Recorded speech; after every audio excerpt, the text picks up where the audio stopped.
कहानी की शुरुआत मॉन्यूमेंट वैली के उन रोंगटे खड़े कर देने वाले दृश्यों से होती है जिन्हें देखकर किसी की भी रूह कांप जाए। यहाँ की सपाट और सीधी पहाड़ियाँ जितनी खूबसूरत लगती हैं, असल में उतनी ही जानलेवा और धोखेबाज होती हैं। यहाँ पर हम देखते हैं कि 5 लोग इन सीधी पहाड़ियों पर चढ़ने की कोशिश कर रहे हैं। इन 5 क्लाइंबर्स में से 3 लोग एक ही फैमिली के सदस्य हैं। डैड का नाम रॉयस है, जो एक बहुत ही अनुभवी और पुराने पर्वतारोही हैं। उनके साथ उनकी बेटी एनी और बेटा पीटर भी हैं। इनके अलावा 2 और लोग इस टीम का हिस्सा हैं, लेकिन वो इतने एक्सपर्ट नहीं हैं और यही इस हादसे की सबसे बड़ी और काली वजह बनने वाली थी। सूरज की तेज तपिश और पहाड़ों की ऊंचाइयों के बीच ये 5 धीरे धीरे ऊपर बढ़ रहे होते हैं। वो 2 लोग जो रॉयस और उनके बच्चों से थोड़ा ऊपर चढ़ रहे थे, अचानक अपना बैलेंस खो देते हैं। पहाड़ की फिसलन भरी सतह पर उनका पैर टिका नहीं और अगले ही पल वो दोनों हजारों फीट की ऊंचाई से नीचे की तरफ गिरना शुरू कर देते हैं। अब सबसे डरावनी और रोंगटे खड़े कर देने वाली बात यह थी कि ये 5 लोग एक ही रोप यानी रस्सी से आपस में बंधे हुए थे। जैसे ही ऊपर वाले वो 2 लोग गिरे,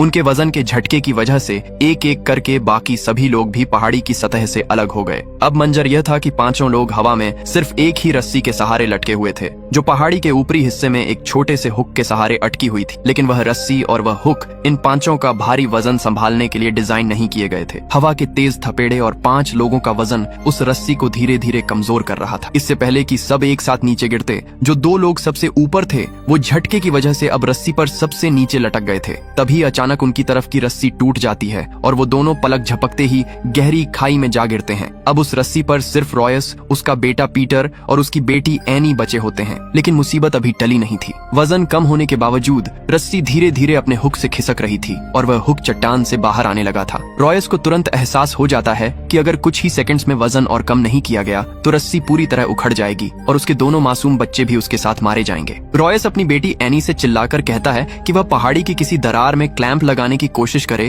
ताकि रस्सी को थोड़ा और सपोर्ट मिल सके और हुक पर दबाव कम हो जाए। एनी अपनी पूरी ताकत लगा देती है। उसका शरीर कांप रहा है, लेकिन उसका हाथ उस दरार तक नहीं पहुंच पाता जहां वह क्लैंप लगाकर सबकी जान बचा सके। रॉयस सबसे नीचे लटक रहा था और उसके ठीक ऊपर उसका बेटा पीटर था। रॉयस एक ऐसा पत्थर दिल फैसला लेता है जिसे सुनकर किसी का भी कलेजा फट जाए। वह अपने बेटे पीटर की तरफ देखता है। उसकी आंखों में पिता का प्यार और बच्चों को बचाने की तड़प साफ दिख रही थी। वह कहता है, पीटर, चाकू निकालो और मेरी रस्सी काट दो। पीटर और एनी यह सुनकर सन्न रह जाते हैं। एनी चीख चीख कर पीटर को मना करती है कि वह ऐसा खौफनाक कदम न उठाए। पीटर का पूरा शरीर कांप रहा होता है। वह अपने ही हाथों से अपने पिता की रस्सी कैसे काट सकता था। उसे पता था कि रस्सी काटते ही उसके पिता हजारों फीट नीचे गिर जाएंगे। आखिरकार अपनी आंखों में आंसू लिए और भारी मन से मजबूरी में पीटर चाकू से रस्सी काट देता है। रॉयस तेजी से नीचे गिरता है और अपनी जान दे देता है। अब कहानी यहाँ से 3 साल आगे बढ़ती है। उस भयानक हादसे ने पीटर की रूह को झकझोर कर रख दिया था। पिता की मौत का गिल्ट उसके मन में इस कदर घर कर गया था कि उसने पहाड़ों पर चढ़ना हमेशा के लिए छोड़ दिया। अब वह नेशनल जियोग्राफिक चैनल के लिए एक फोटोग्राफर के तौर पर काम करता है। वह पहाड़ों से कोसों दूर रहना चाहता था, लेकिन शायद किस्मत को कुछ और ही मंजूर था। जब वह एक डॉक्यूमेंट्री शूट कर रहा होता है तो उसे खबर मिलती है कि एक बहुत बड़ी और हाई प्रोफाइल टीम K2 पहाड़ पर चढ़ने की तैयारी कर रही है। K2 जिसे दुनिया की दूसरी सबसे ऊंची और सबसे जानलेवा चोटी कहा जाता है। पीटर को यह जानकर गहरा झटका लगता है कि इस टीम में उसकी अपनी बहन एनी भी शामिल है। एनी अब एक बहुत ही फेमस माउंटेनियर बन चुकी थी और पूरी दुनिया में उसका बहुत बड़ा नाम हो चुका था। वह अपने पिता के अधूरे सपनों को पूरा कर रही थी। पीटर अपनी बहन से मिलने के लिए बेस कैंप पहुंचता है। सालों बाद जब इन दोनों भाई बहन का सामना होता है तो वहां कोई खुशी या गले मिलना नहीं होता, बल्कि एक अजीब सी खामोशी और पुरानी नफरत दिखाई देती है। दरअसल एनी आज भी अपने पिता की उस मौत के लिए पीटर को ही जिम्मेदार मानती है। पीटर को पता चलता है कि 5 लोगों की एक टीम, जिसमें उसकी बहन एनी भी है, मंगलवार तक छोटी यानी पीक पर पहुंचने वाली है। इस पूरे मिशन का लीडर और पैसा लगाने वाला आदमी एलियट वॉन है, जिसने हाल ही में एक एयरलाइंस कंपनी खरीदी है। उसकी योजना यह थी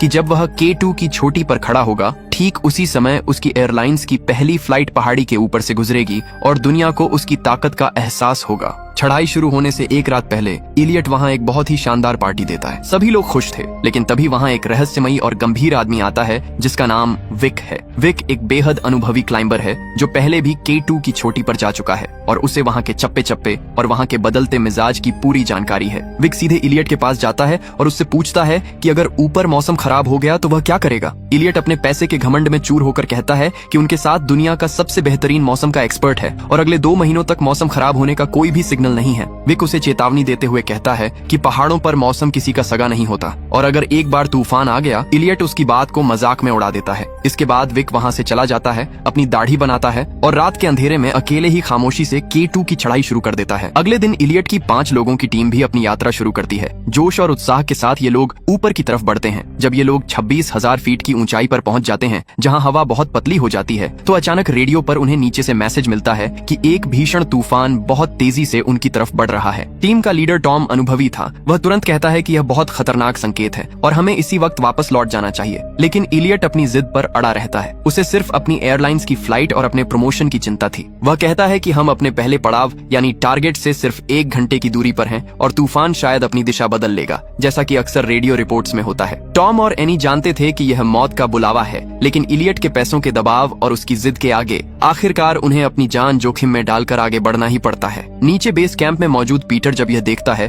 कि तूफान की वार्निंग के बाद भी वो लोग वापस नहीं आ रहे, तो उसकी घबराहट बढ़ जाती है। उसे अपने पिता को खोने का दुख याद आता है। वह फिर से रेडियो पर टॉम से संपर्क करता है और चिल्लाकर बताता है कि दक्षिण दिशा से बहुत ही भयानक तूफान उनकी तरफ आ चुका है और अगर वो अब भी नहीं मुड़े तो कोई नहीं बचेगा। लेकिन इलियट एक बार फिर अपनी चिकनी चुपड़ी बातों से टॉम को कन्विंस कर लेता है। पीटर अपनी दूरबीन से बेबसी के साथ देख रहा होता है कि उसकी बहन एनी मौत के बिछाए हुए जाल की तरफ कदम बढ़ा रही है। वह पहले ही अपने पिता को खो चुका था और अब वह अपनी बहन को किसी भी कीमत पर खोना नहीं चाहता था। तभी ऊपर पहाड़ पर कुदरत का असली तांडव शुरू हो जाता है। अचानक एक भीषण बर्फानी तूफान आ जाता है। बर्फ की मोटी चादर और हड्डियों को गला देने वाली ठंड के बीच ये 5 लोग बहुत मुश्किल से आगे बढ़ रहे होते हैं। तभी अचानक एनी के पैरों के नीचे से बर्फ की एक बहुत बड़ी सतह खिसक जाती है और वह 2 चट्टानों के बीच बनी एक बहुत गहरी खाई में गिरने लगती है। क्योंकि ये सभी एक ही रस्सी से बंधे हुए थे, एनी के गिरने के साथ साथ बाकी लोग भी नीचे की तरफ खींचने लगते हैं। लेकिन किस्मत से जब एनी सतह से थोड़ा ही ऊपर लटक रही होती है, तभी उसकी रस्सी एक नुकीले पत्थर में फंस जाती है और अगले ही पल वह रस्सी बीच से टूट जाती है। एनी उस गहरी खाई में सुरक्षित गिर जाती है, लेकिन अब वह वहाँ कैद हो चुकी थी। ऊपर मौजूद बाकी 4 लोग भी इस तूफान की चपेट में आकर इधर उधर बिखर जाते हैं। तभी ऊपर से बर्फ का एक विशाल सैलाब यानी एवलांच आता है और पूरी टीम की तरफ मौत बनकर बढ़ने लगता है। इसकी चपेट में आकर टीम के 2 और लोगों की दर्दनाक मौत हो जाती है। अब उस गहरी खाई के अंदर सिर्फ 3 लोग बचे थे, एनी, इलियट और टॉम। ऊपर से वह खाई पूरी तरह बर्फ की मोटी परत से ढकी जा चुकी थी, जिसका सीधा सा मतलब था कि वो तीनों अब बर्फ के नीचे जिंदा दफन हो चुके थे। उन्हें बाहर की दुनिया का कुछ पता नहीं था। नीचे से उनके रेडियो पर लगातार संपर्क करने की कोशिश की जाती है, लेकिन वहाँ किसी भी तरह का कोई सिग्नल नहीं था। एनी को मॉर्स लैंग्वेज आती थी और खुशकिस्मती से पीटर को भी इसकी पूरी जानकारी थी। एनी ने एक छोटे से पत्थर और धातु के टुकड़े से मॉर्स कोड में सिग्नल भेजे, जो किसी तरह नीचे लगे यंत्रों ने पकड़ ली। पीटर को जैसे ही यह पता चला कि उसकी बहन अभी जिंदा है, उसकी जान में जान आई। लेकिन अब वक्त उनके खिलाफ था। विशेषज्ञों का कहना था कि इतनी ऊंचाई पर और इतनी ठंड में ये लोग 36 घंटों से ज्यादा जिंदा नहीं रह सकते, क्योंकि उनके पास ऑक्सीजन और जरूरी दवाइयों की बहुत कमी थी। सबसे बड़ी समस्या यह थी कि बर्फ के नीचे उनकी सटीक लोकेशन का पता कैसे लगाया जाए और वहां तक पहुंचने के लिए इतनी विशाल बर्फ की दीवार को कैसे हटाया जाए। यह नामुमकिन जैसा लग रहा था। पीटर अपनी बहन को बचाने के लिए खुद ऊपर जाने का फैसला करता है, भले ही उसकी अपनी जान चली जाए। इसके लिए वह आर्मी के पास जाता है और उनसे नाइट्रोग्लाइसरीन के शक्तिशाली बम मांगता है। ये बम इतने खतरनाक थे कि थोड़ा सा झटका या सूरज की सीधी रोशनी पड़ते ही ये अपने आप फट सकते थे। इलियट की कंपनी 50 लाख रुपए के इनाम का ऐलान करती है ताकि कोई और भी इस खतरनाक मिशन पर पीटर के साथ जा सके। पैसों के लालच में एक टीम तैयार हो जाती है, लेकिन सफर शुरू करने से पहले पीटर को सलाह दी जाती है कि उसे अपनी टीम में विक को जरूर शामिल करना चाहिए। विक वही अनुभवी आदमी था जिसने चढ़ाई से पहले इलियट को टोका था। विक का अतीत बहुत ही दर्दनाक था। 4 साल पहले उसकी अपनी पत्नी, जो एक मशहूर टूरिस्ट गाइड थी, इसी पहाड़ पर एक भयानक तूफान में लापता हो गई थी। विक उसे ढूंढने के लिए पागलों की तरह ऊपर गया था। उसे अपनी पत्नी की लाश तो नहीं मिली, लेकिन वह 3 और लोगों की जान बचाकर वापस ले आया था। इस कोशिश में उसके पैरों की उंगलियां ठंड की वजह से बुरी तरह गल गई थीं। वह आज भी अपनी पत्नी की आखिरी निशानियों को ढूंढने के लिए अक्सर इन खतरनाक वादियों में भटकता रहता था। पीटर और उसकी टीम हेलीकॉप्टर के जरिए विक के पास पहुंचती है। विक पहले तो मदद करने से साफ मना कर देता है, क्योंकि उसे पता था कि K2 पर इस वक्त जाना सीधे मौत मौत को दावत देना है। लेकिन जब पीटर उसे याद दिलाता है कि उसने सालों पहले उसके पिता रॉयस के साथ एवरेस्ट की चढ़ाई की थी, तो विक की पुरानी यादें ताजा हो जाती हैं और वह मान जाता है। वह टीम का लीडर बनते ही कहता है, ये कोई रिकॉर्ड बनाने की चढ़ाई नहीं है, ये एक रेस्क्यू मिशन है और यहाँ हर कदम मेरी मर्जी से उठाया जाएगा। दूसरी तरफ बर्फ की गहरी गुफा में फंसे तीनों लोगों की हालत हर बीतते मिनट के साथ खराब होती जा रही थी। ठंड इतनी ज्यादा थी कि खून जमने लगा था और ऑक्सीजन की भारी कमी की वजह से टॉम के फेफड़े जवाब दे रहे थे। उनके पास सांस लेने में मदद करने वाली एक बहुत ही जरूरी दवा थी। इलियट अपनी पुरानी फितरत के मुताबिक यहाँ भी बहुत स्वार्थी निकला। वह अपनी दवा किसी और के साथ शेयर नहीं करना चाहता था, भले ही टॉम मर जाए। वह चाहता था कि टॉम जल्दी खत्म हो जाए ताकि उसके हिस्से की दवा इलियट खुद इस्तेमाल कर सके और ज्यादा वक्त तक जिंदा रह सके। लेकिन एनी का दिल पसीज गया और उसने छिपकर अपने हिस्से का इंजेक्शन टॉम को लगा दिया। इलियट को जब इस बात का पता चला तो वह गुस्से से पागल हो गया और एनी को बुरा भला कहने लगा। इधर बाहर की दुनिया में पीटर और विक की टीम अपनी जान हथेली पर रखकर ऊपर बढ़ रही थी। उनके पास वो खतरनाक नाइट्रोग्लाइसरीन के बम थे जिन्हें वे साए की तरह बचाकर ले जा रहे थे। रास्ते में कुदरत उनके सब्र का इम्तिहान ले रही थी। एक टीम के बम में लीकेज हो जाती है और जैसे ही उस पर सूरज की पहली किरण पड़ती है, वहाँ एक इतना जबरदस्त धमाका होता है कि पूरा पहाड़ हिल जाता है और टीम के 2 सदस्य वहीं मौत की नींद सो जाते हैं। इस धमाके की वजह से बहुत सारी पुरानी बर्फ अपनी जगह से हटती है और विक को अचानक वहाँ एक लाश का हाथ दिखाई देता है। वह पास जाकर देखता है तो उसकी चीख निकल जाती है। वह और कोई नहीं बल्कि विक की अपनी पत्नी थी जिसकी तलाश वह 4 साल से कर रहा था। उसकी लाश आज भी बर्फ में वैसी ही सुरक्षित थी। विक ने उसकी उंगली से अपनी शादी की अंगूठी निकाली और उसे अपने गले के लॉकेट में डाल लिया। तभी पीटर को वहाँ एक छोटा सा मेडिकल बॉक्स मिलता है जिसे देखकर विक के पैरों तले जमीन खिकल जाती है। उस बॉक्स से एक ऐसा कड़ा सच सामने आता है जिसे जानकर किसी का भी खून खौल उठे। दरअसल 4 साल पहले जब विक की पत्नी तूफान में फंसी थी तो इलियट भी उसी के साथ था। इलियट ने खुद को बचाने के लिए विक की पत्नी की सारी डेक्सामेथासोन दवा चुरा ली थी और उसे तड़पने के लिए अकेला छोड़ दिया था।